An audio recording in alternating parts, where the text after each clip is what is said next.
하나님을 사랑하는 마음으로 수요예배에 함께 동참하시는 여러분들을 주님의 이름으로 진심으로 환영하고 사랑합니다.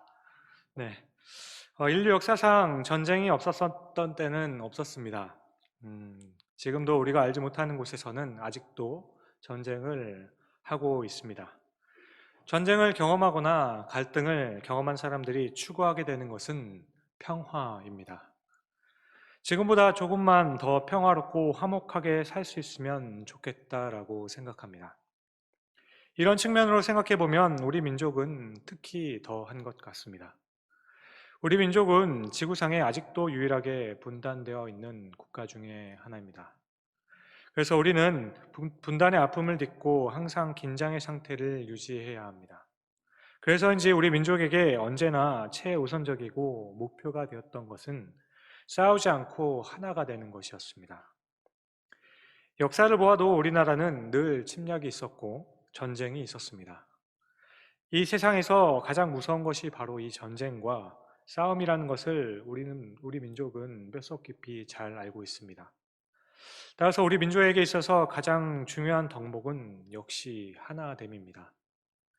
싸우지 말고 하나가 되어야 한다. 사이좋게 지내야 한다.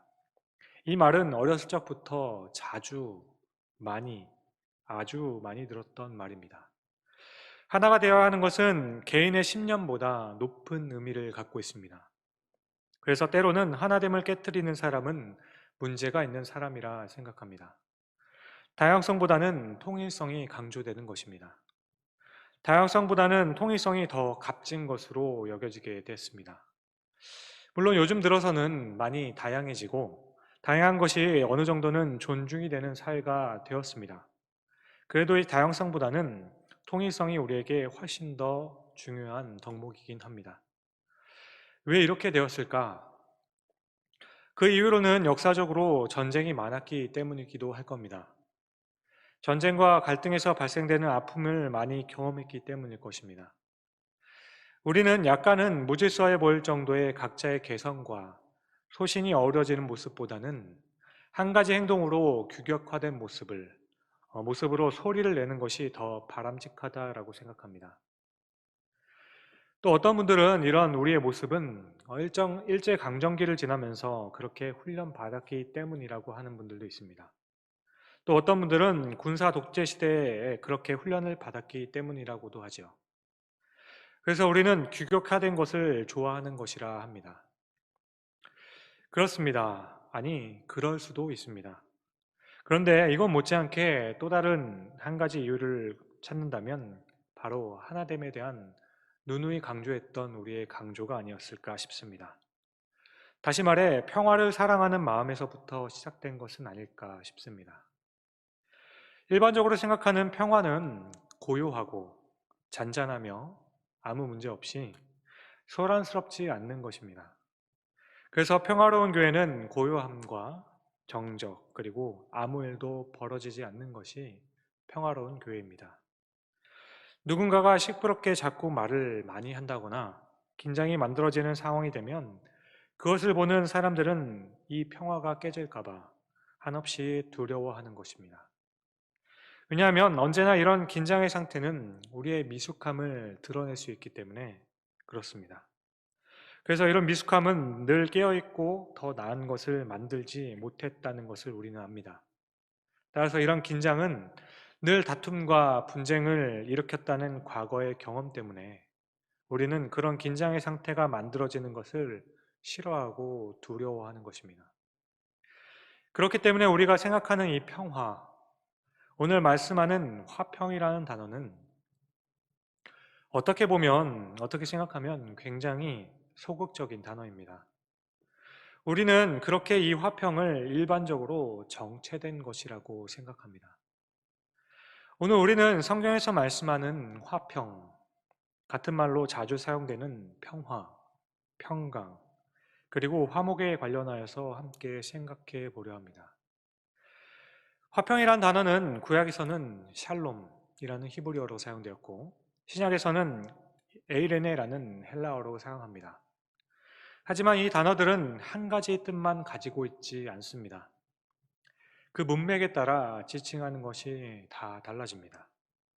단적인 예로 우리가 평화를 이야기할 때 외적인 평화만을 평화스럽다고 하지는 않습니다. 오히려 내적인 평화가 있어야 외적인 평화가 의미가 있는 경우가 많이 있습니다. 게다가 이 내적, 외적 평화를 이루는 방법도 참 여러 가지죠. 따라서 용례를 살펴보면 너무 많아서 이 시간에 다 다룰 수가 없습니다. 그렇게 오늘 저는 가장 일반적으로 생각하는 이 화평과 오늘 성령의 열매로서 말씀해 주고 계시는 그 화평에 대해서 한번 생각해 보려고 합니다. 오늘 말씀을 통해 각자에게 깨닫는 은혜가 있으시기를 주님의 이름으로 축원드립니다.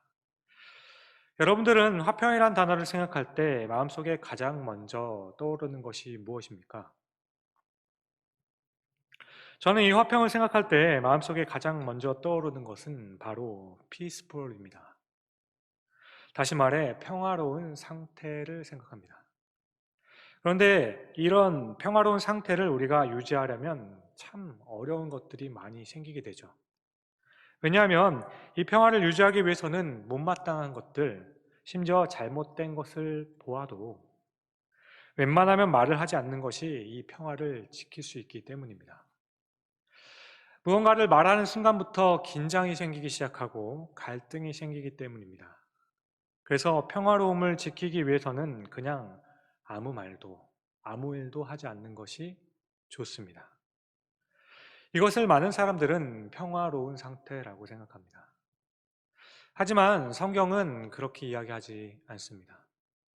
성경에서 말씀하는 이 화평이라는 단어는 항상 한 단어와 같이 붙어 나오게 되어 있습니다.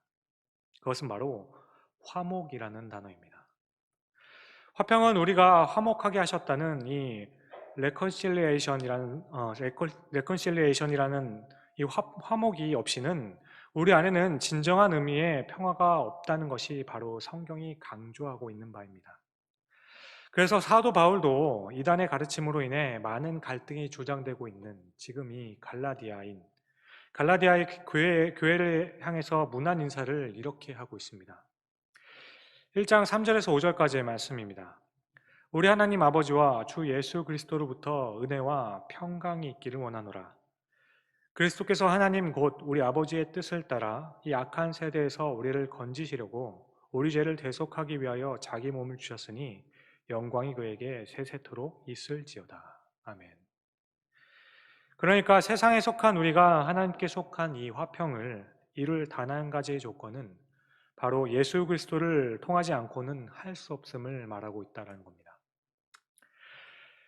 주님께서 이 땅에 오셔서 우리와 하나님 사이에 화목을 이루어 주시지 않았다면 우리에게는 진정한 이 평화는 이루어지지 않는다는 말입니다. 바울은 바로 예수 그리스도의 그 화목에 의한 진정한 화평을 알았기 때문에 다른 복음은 없다는 것을 말하며 갈라디아서를 그 이후에 이어가고 있는 것이죠. 예수님께서는 12제자 중에서도 3명의 수제자만 데리고 다니신 적이 몇 번 있으셨습니다. 그 중에 변화산 사건이라는 것이 있습니다. 예수님께서는 3명의 제자인 베드로와 요한과 야고보를 데리고 산에 오르십니다. 그리고 이때 예수님께서는 하늘로부터 내려온 모세와 엘리야와 함께 대화를 하시는 장면을 베드로가 보게 됩니다. 베드로는 당시 그 사건을 경험하면서 너무 환상적이고 충격적이었던 것 같습니다. 어쩌면 저렇게 멋있고 화려하고 영광스러울 수 있을까? 그동안 지쳐 있었던 그로서는 그 영광스러움이 너무 좋았던 것 같습니다. 그래서 베드로는 예수님께 우리가 여기에 텐트를 3개를 쳐서 하나는 예수님, 하나는 모세, 하나는 엘리야가 있도록 하자고 합시다. 그렇게 우리가 여기에 머물러 있으면 좋겠다라고 이야기를 합니다. 하늘의 영광을 본 베드로는 그냥 이 자리에 머물렀으면 좋겠다라고 이야기합니다. 이 화평스럽고 영광스러운 이 자리에 그냥 머물기를 원한다라고 해요. 그런데 예수님께서는 그런 베드로에게 내려가자라고 합니다. 왜냐하면 예수님과 3명의 제자가 그런 영광을 보고 있을 그때에 산 아래의 마을에서는 남은 제자들이 한 아버지가 데려온 간질병 있는 아들을 고치지 못해 소란이 일어났기 때문입니다. 사람들은 제자들에게 왜 이 병을 고치지 못하느냐고 합니다. 그리고 남았던 제자들은 예수님께 이 병을 고치려고 시도는 해보았지만 병이 고쳐지지 않아서 막 소란스럽고 혼란스러운 상황이라고 말합니다. 예수님께서는 이런 상황을 아셨기에 산에 머무르지 않으시고 내려오셨던 것입니다. 그리고 마을로 들어가 그 병을 고쳐주셨습니다. 주님께서 그 마을로 들어가셔서 병을 고치는 이 사건을 우리는 평화의 사건이라 부릅니다. 그리고 이런 평화의 사건이 절정을 이루는 것은 바로 예수 그리스도의 십자가의 사건이라고 생각합니다. 하지만 또 한편으로는 예수님의 십자가의 사건을 사람들은 혼돈과 혼란의 사건이라고 부르기도 합니다. 왜냐하면 예수님께서 만약 이 땅에 오시지 않으셨더라면 어쩌면 이 세상은 정치적으로나 윤리적으로 덜 혼란스러웠을 것이기 때문입니다. 예수님이 오시지 않으셨다면 인간은 자신들이 가지고 있는 그 죄성과 싸우려는 그 마음 없이 그냥 원하는 대로 살면 되었기 때문이에요. 주님께서 의와 진리를 위해 싸워야 할 명분을 우리에게 주시지 않으셨다면 체념과 절망 상태에서 사람들은 그냥 살면 되었던 것입니다. 여러분, 예수님께서 십자가에 달려 죽기 위해 이 땅에 오지 않으시고 그냥 하늘에 계셨더라면 어땠을까요? 그렇다면 우리는 진정한 의미의 소망도 문제 해결도 기대할 수 없을 겁니다. 그런데 정말 아이러니한 것은 예수님께서 말씀하시기를 내가 이 땅에 온 것은 평화를 주러 온 것이 아니라 검을 주러 왔다라고 하셨습니다. 우리는 이 말씀을 들으면서 주님께서 주님답지 않은 말씀을 하셨다라고 생각을 합니다. 주님은 내가 옴으로 인해서 며느리와 시어머니가 그 사이에 불화가 있을 것이고 부모와 자식 간에 불화가 생길 것이라고 말씀합니다. 그래요. 참 아이러니컬합니다. 예수님께서 오시지 않으셨다면, 예수님께서 오셔서 그 가족 중에 한 명을 구원하지 않으셨다면 그 불교 집안에서 싸움이 과연 있었겠습니까? 갈등이 생겼을까요? 미움이 생겨났겠습니까? 그런데 예수님께서 오심으로 인해서 한 가정의 구원의 역사가 시작되었습니다. 그 시작된 구원의 역사는 먼저 내 안에 죄를 느끼게 합니다. 그리고 그 죄로 인해 내 속에는 말할 수 없는 갈등을 느끼게 합니다. 내가 예수를 알지 못했던 때, 아직 주님을 만나기 전에는 그냥 세상에서 쾌락을 즐기고 향락을 즐기며 사는 것에 아무런 가책 없이 잘 살아왔습니다. 사람이 사는 것은 원래 이렇게 사는 거라고 생각하며 살았습니다. 죄를 즐겼습니다. 나쁜 짓 하는 사람을 미워하는 것은 당연한 것이고, 못된 짓 하는 사람을 내가 싫어하는 것은 당연한 것이었습니다. 내가 꼴보기 싫은 사람들과 나와 마음이 맞지 않는 사람들하고 내가 상종하지 않는 것은 너무나도 당연한 것이었습니다. 모든 사람들은 그것을 추구하며 사는 것이 맞는 것입니다.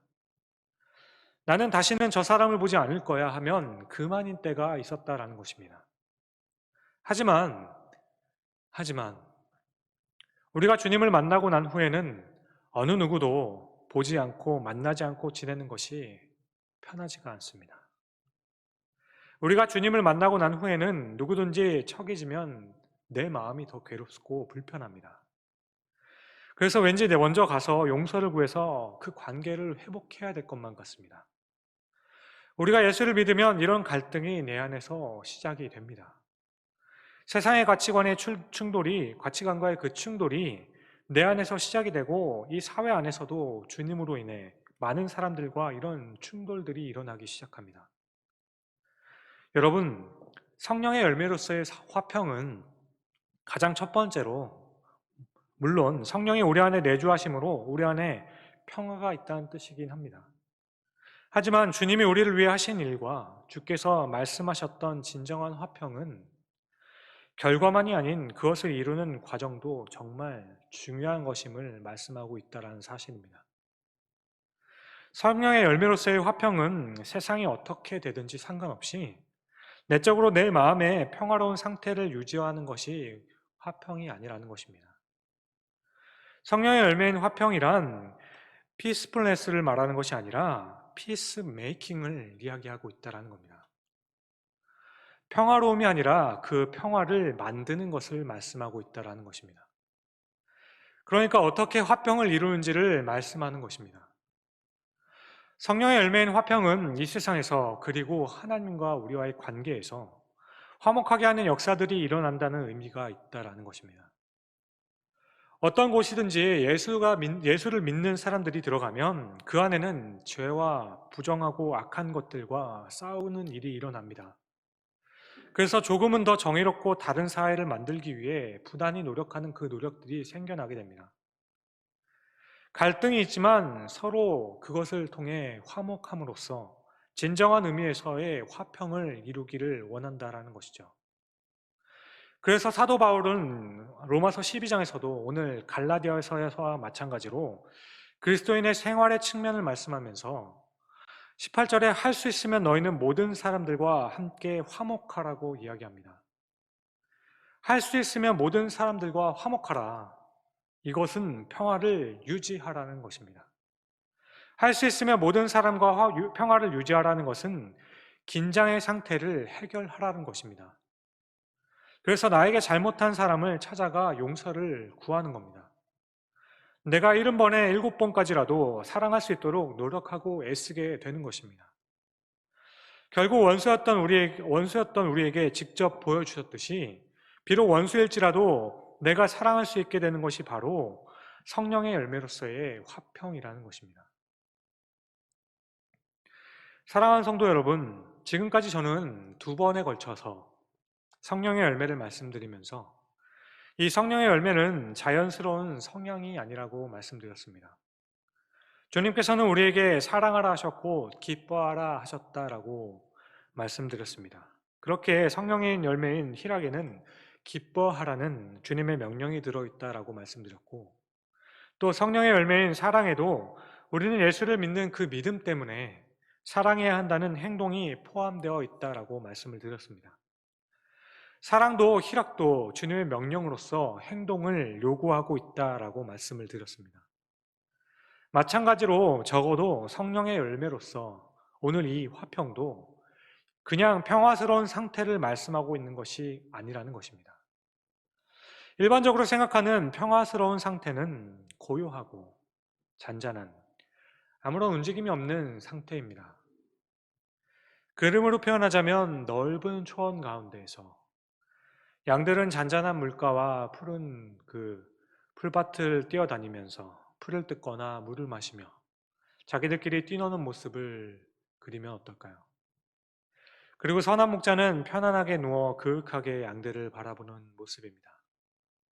우리는 이런 그림을 보면 모두가 평화롭다라고 생각합니다. 그런데 한 번은 어떤 분이 평화를 소재로 그림을 소개한 것을 본 적이 있습니다. 이 그림은 앞에 설명한 것과 전혀 다릅니다. 이 그림은 잃어버린 양을 찾는 목자와 어린 양을 표현한 것입니다. 양은 절벽에 떨어져서 정말 아슬아슬하게 돌 위에 걸쳐 있는 모습이고, 그리고 목자는 한쪽 손은 절벽에 있는 나뭇가지를 겨우 붙잡고 양을 구하기 위해서 손을 내밀어 양을 붙잡으려는 모습을 표현합니다. 아주 긴박해 보이는 이 모습을 평화라고 이야기하는 것을 보았습니다. 그런데 이제 생각해 보니 정말 맞는 것 같습니다. 성경에서 말씀하는 평화, 화목, 화평은 바로 이런 모습이 아닐까 깨닫게 됩니다. 아주 긴박해 보이지만 그 긴박한 상황들이 해결이 되는 거죠. 평화가 이루어지는 모습입니다.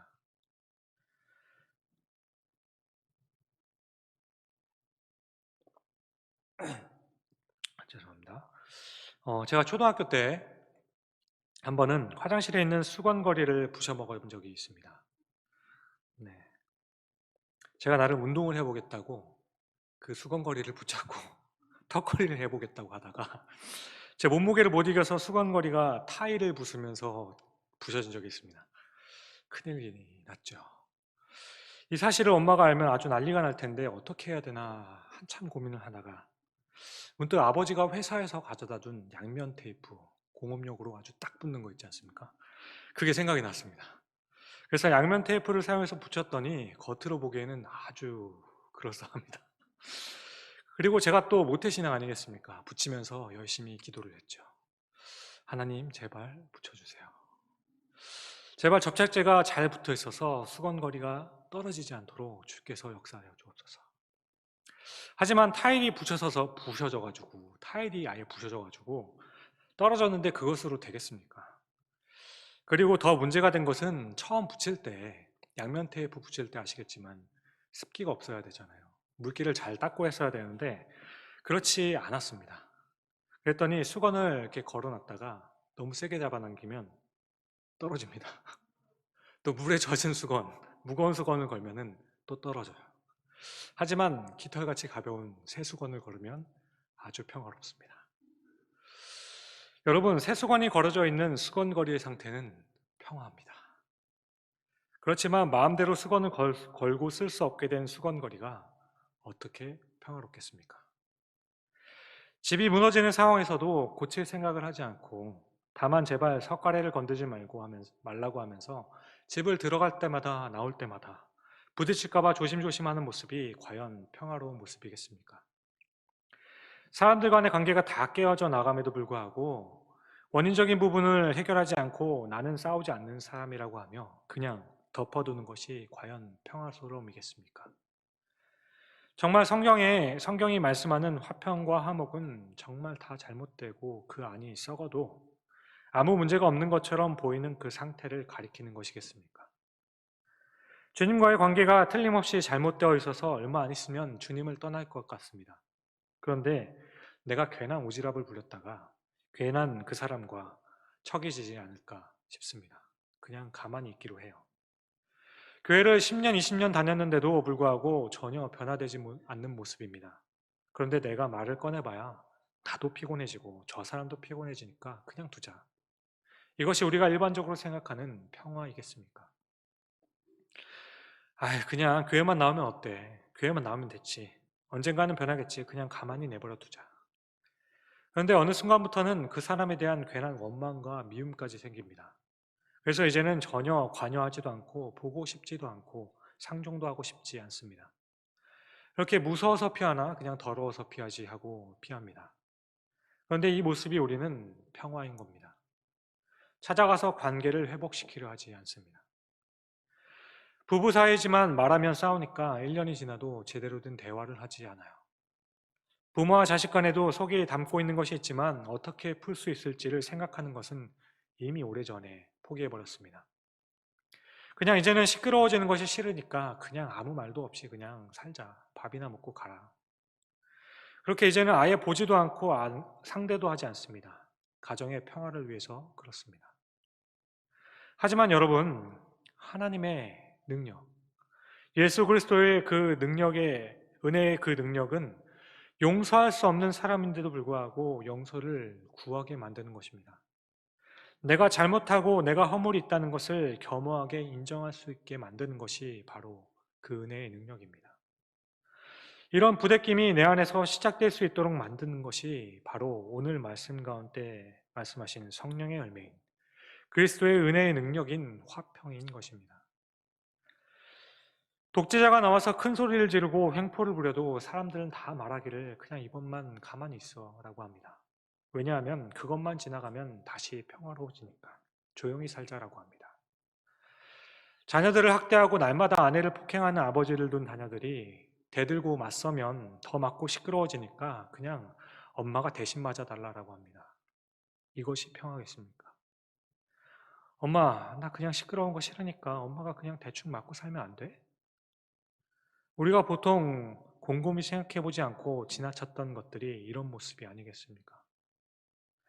불의에 의해서 약자들이 억울한 일을 당하고 있거나 고난을 당하고 있어도 눈에 손을 대는 순간부터는 내 인생이 복잡해질 것이기 때문에 가능하면 피하는 겁니다.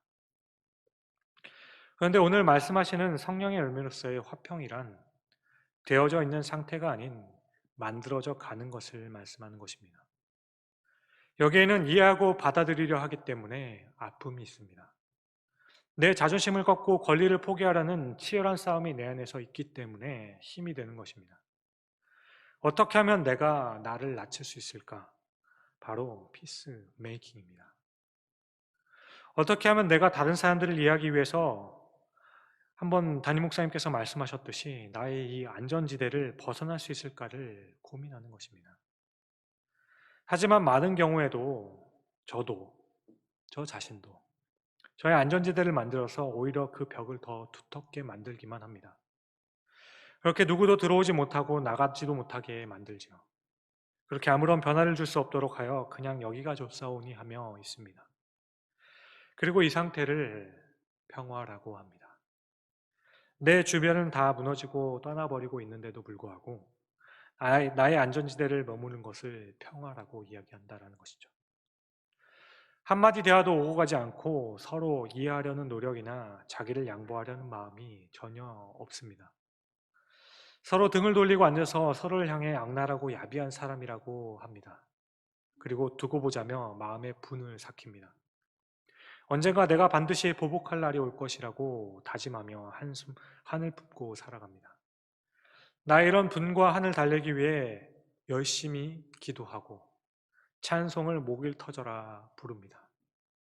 그렇게 한껏 소리를 질렀더니 이제 마음에 진정이 좀 되는 것 같습니다. 그런데 이것을 우리는 평화라고 부릅니다.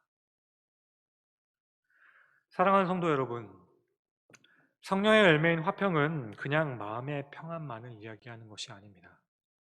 성령의 열매인 화평은 피스풀레스가 아니라 피스메이킹을 이야기하는 겁니다. 하나님의 아들인 예수님께서 이 땅에 오셔서 해주셨던 것은 내 마음의 만족만이 아닙니다.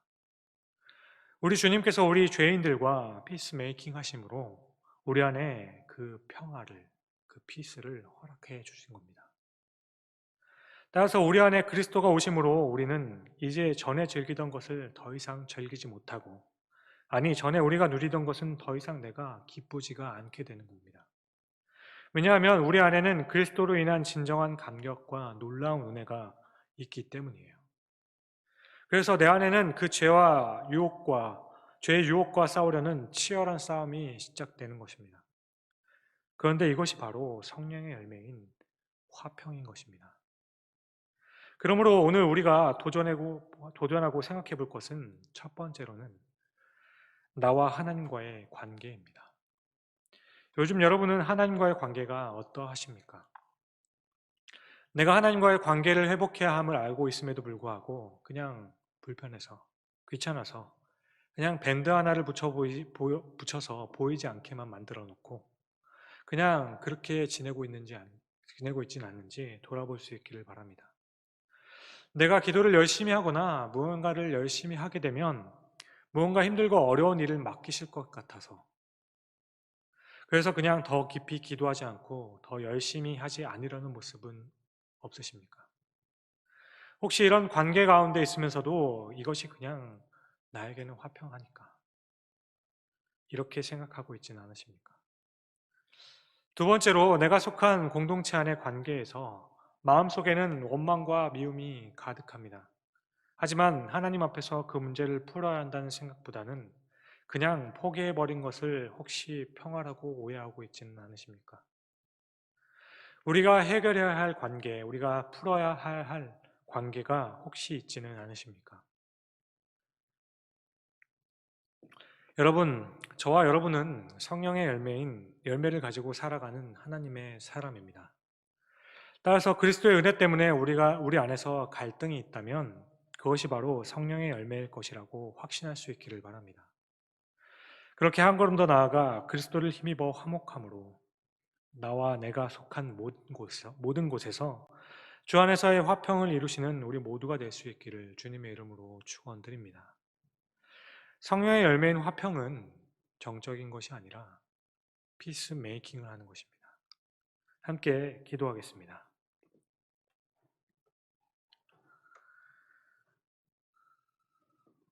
사랑과 은혜가 풍성하신 아버지 하나님, 화평이란 그냥 모든 것을 덮어두면서 평화로운 상태를 만드는 것이 아님을 깨닫습니다. 그러므로 혹 우리가 말씀을 듣는 가운데 깨어진 관계, 깨어진 부분들이 생각이 났다면 먼저 포기하지 않게 하여 주시옵고, 오늘 말씀의 성령의 열매인 화평을 기억함으로 오히려 더 깨어진 부분에 대해서 어떻게 하면 화목하게 할 수 있을지 고민하게 하여 주옵소서. 주께서 깨닫게 하시는 그 길에서 화목함으로 화평을 이루도록 노력하는 우리가 될 수 있게 하여 주옵소서. 우리를 위해 죽으신 그 십자가의 보혈의 은혜를 잊지 않는 우리가 되어서 이 땅에서 주님께서 말씀하셨던 그 화평을 이루매 주의 자녀로서 힘써 노력하는 우리가 될 수 있게 하여 주시옵소서. 감사합니다. 이 모든 말씀을 우리가 죄인 되었을 때 먼저 찾아와 화목하여 주사 자녀로서의 진정한 화평의 삶을 허락하여 주신 우리 구주 예수 그리스도의 이름으로 감사하며 기도드립니다. 아멘.